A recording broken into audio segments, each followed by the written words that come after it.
Difícil imaginar una prueba tan espectacular como la que hemos vivido hoy en Trento en el Campeonato de Europa de Ciclismo. Sí, lo digo desde la convicción más absoluta, y unas cuantas carreras hemos visto ya.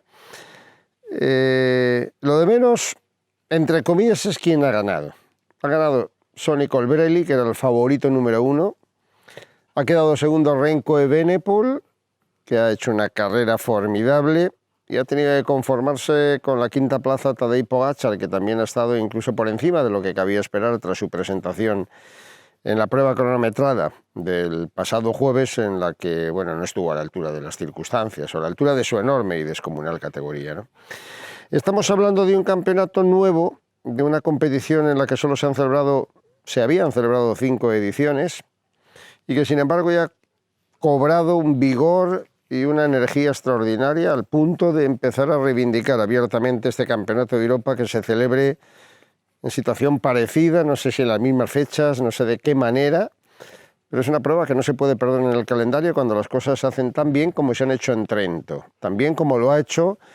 el equipo organizador de la carrera, que diseñó un recorrido tan fantástico que todavía estamos degustando las 4 horas y media de altísimo ciclismo que nos ha sido dado el privilegio de presenciar. No es que sea, a ver si nos entendemos, lo menos importante quién ha ganado. Evidentemente una prueba tiene como ese objetivo prioritario ver las medallas, y le han correspondido a Sonny Colbrelli la medalla de oro, a Remco Evenepoel la medalla de plata y la medalla de bronce a un fenomenal Benoît Cosnefroy, el corredor francés, que también ha tenido una muy brillante actuación.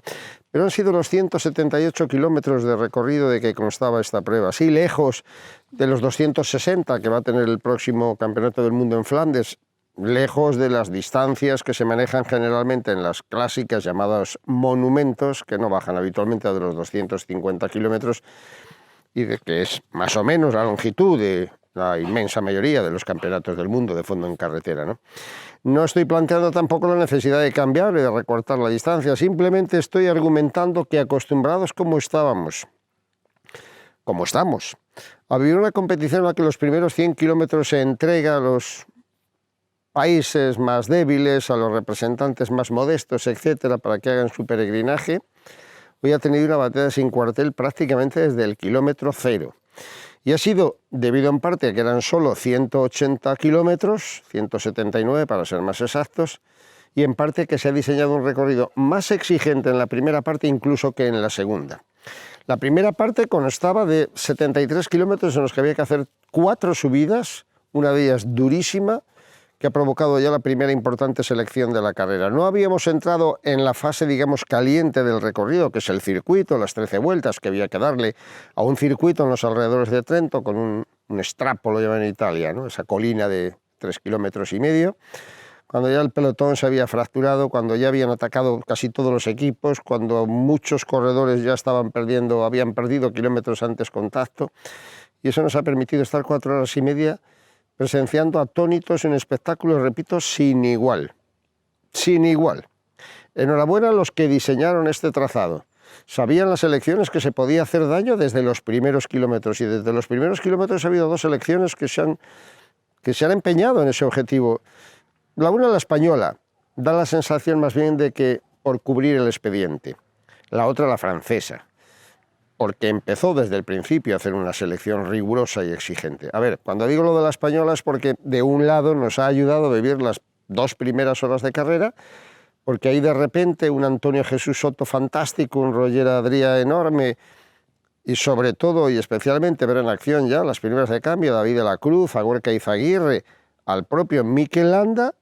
nos dejaba un poco atónitos. Pensábamos, ¿dónde van con lo que queda? Pero viendo aquel recorrido, viendo el ritmo que se imprimía a la carrera, pues pensábamos que luego tal vez podía haber una respuesta por parte de los hombres que quedaban un poco más guardados, ¿no? Que también eran más punta de lanza de la selección, en el caso de Iván García Cortina o de Johnny Izaguirre. La verdad es que por ahí enseguida ha ladrado Lola como diciendo, pues no han estado. Pues efectivamente, ni han estado ni se esperaba, porque yo creo que al final el objetivo de la selección era dejarse ver, conscientes de que era muy difícil que hubiera algún hombre al final, o tal vez buscando algún tipo de sorpresa o de protagonismo tempranero. El caso es que se metieron en una fuga en la que había hasta 5 corredores españoles, muy temprano, con corredores de primera fila, porque de la Cruz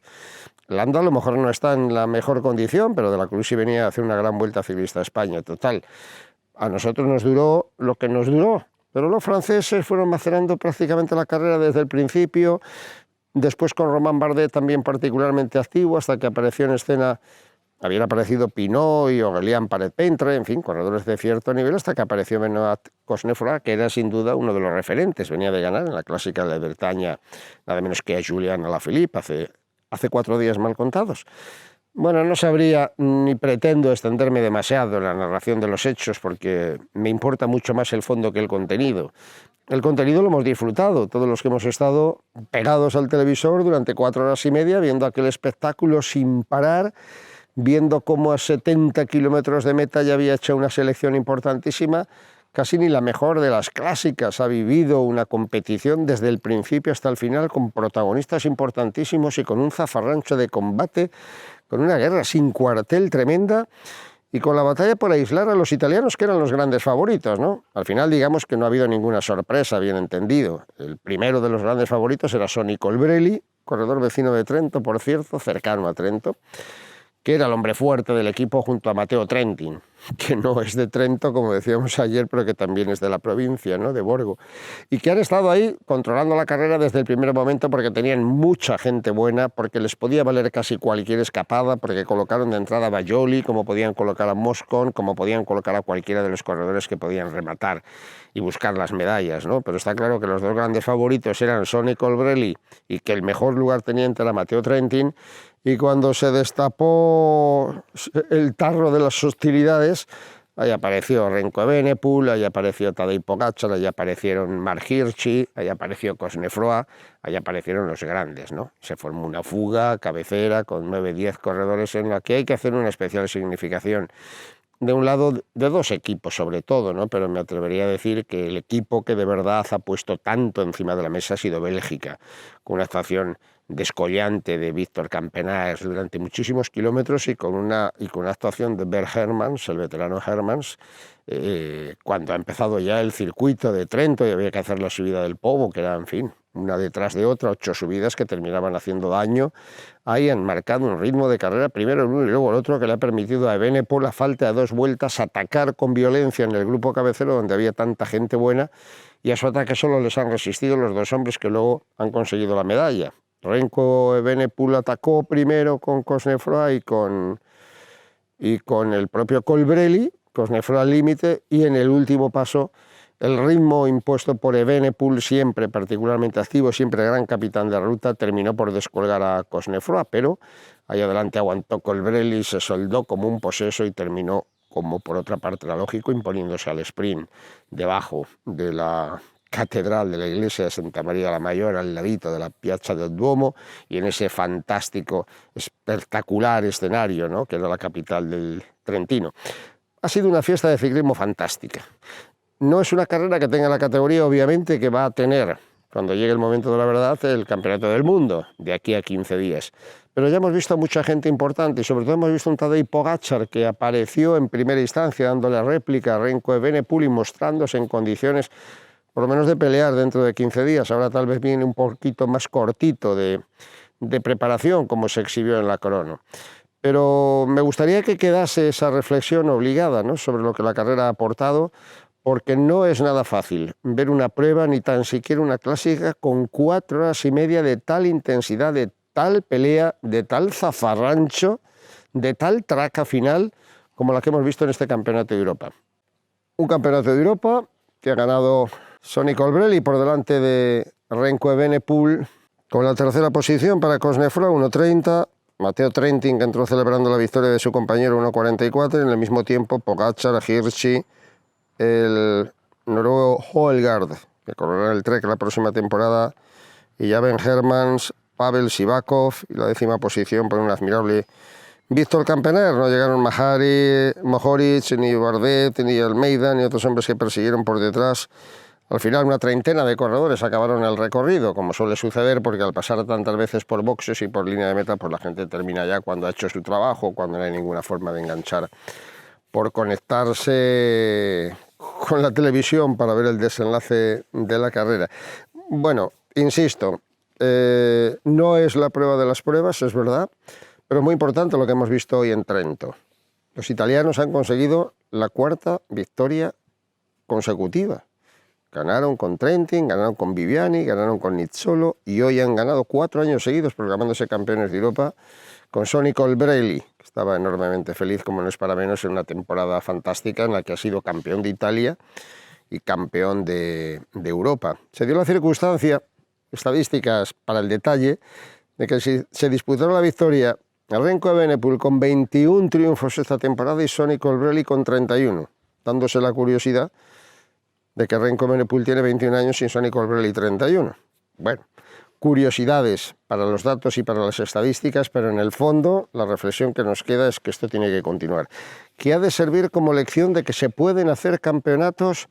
donde también haya exigencia al principio, donde se pueda mover la carrera al principio, donde los equipos poderosos jueguen 2 opciones. Hoy faltaba gente, claro que sí, faltaba Van Aert dando ese recital asombroso con el que ha ganado el Tour de Britania, o Julian Alaphilippe, su rival. Faltaban los ingleses porque estaban en el Tour de Gran Bretaña, con Ethan Hayter fundamentalmente. Faltaban los daneses, no sé muy bien por qué, pero al final decidieron no competir en la prueba masculina, guardándose, me imagino, para el Campeonato del Mundo. Sí han competido en otras disciplinas, en categoría femenina igualmente, pero ha habido una participación, como bien se deduce de los nombres que hemos estado barajando y de aquellos que fueron grandes protagonistas de la carrera, muy notable y muy esperanzadora, insisto, para que se perpetúe, pero a un nivel superior, este Campeonato de Europa que hemos disfrutado en Trento y que ojalá sirva también de prólogo para que nos espera el domingo día 26, el domingo 19 tenemos la contrarreloj individual. El domingo 26 la prueba en línea, la prueba llamada habitualmente de fondo en carretera para ciclistas profesionales, que va a tener lugar en Flandes, con salida en Amberes, llegada en Leuven, 260 y tantos kilómetros, y otro recorrido bien diferente al que hemos visto hoy, pero con una actitud similar o parecida. Tendremos a los mismos franceses, con Cosnefroid, con Bardet, espléndidos, y con Julian Alaphilippe, el actual campeón del mundo. Tendremos a los belgas, por supuesto, con Evenepoel, pero con un Wout van Aert que viene absolutamente desencadenado. Tendremos a los holandeses, que apenas hoy fueron protagonistas, aunque está muy en duda todavía y colgada la participación o el estado, la condición en la que pueda llegar Van der Poel. Tendremos a los daneses y tendremos a aquellos otros, suizos como Hirschi, portugueses como Almeida. También Portugal hizo una buena prueba hoy. Tendremos a los eslovenos con Pogačar y con Mohoric, que quedó en un segundo plano, pero que será aspirante igualmente a ser gran protagonista. Padún, el ucraniano, no sé. Una nómina verdaderamente importante y atractiva, con un recorrido muy diferente, recorrido típico de Flandes y de clásicas flamencas, que a buen seguro nos va a satisfacer enormemente, pero que dudo, y no es una premonición, no pretende serlo, ojalá me equivoque, que tenga el nivelazo que ha exhibido hoy el Campeonato Europeo de Trento. Felices por un domingo espléndido que nos ha sido dado y por el comportamiento de tantos corredores, no decepcionados por la selección española, que ha tenido un papel protagonista en la primera parte muy pobre al final, e ilusionados por seguir viendo a los grandes protagonistas de este deporte en una edad que hemos llamado la edad de oro del ciclismo, y no es para menos, porque ver en acción a gente como Van Aert, como Van der Poel, como Evenepoel, como Alaphilippe, como los que están por venir, es un aviso claro de que es imposible que veamos un campeonato del mundo aburrido. La cita en breve, pero antes habrá muchas más cosas que contar del ciclismo, entre otras, y por aquí vendrán las próximas entregas, ese viaje que mañana va a emprender Alberto Contador, prometido en su día, en bicicleta, desde Madrid hasta Milán. Van a ser 6 jornadas, salen 1.700 kilómetros aproximadamente, y algún giro que otro. Os lo vamos a ir contando entrega por entrega. Gracias por estar ahí siempre.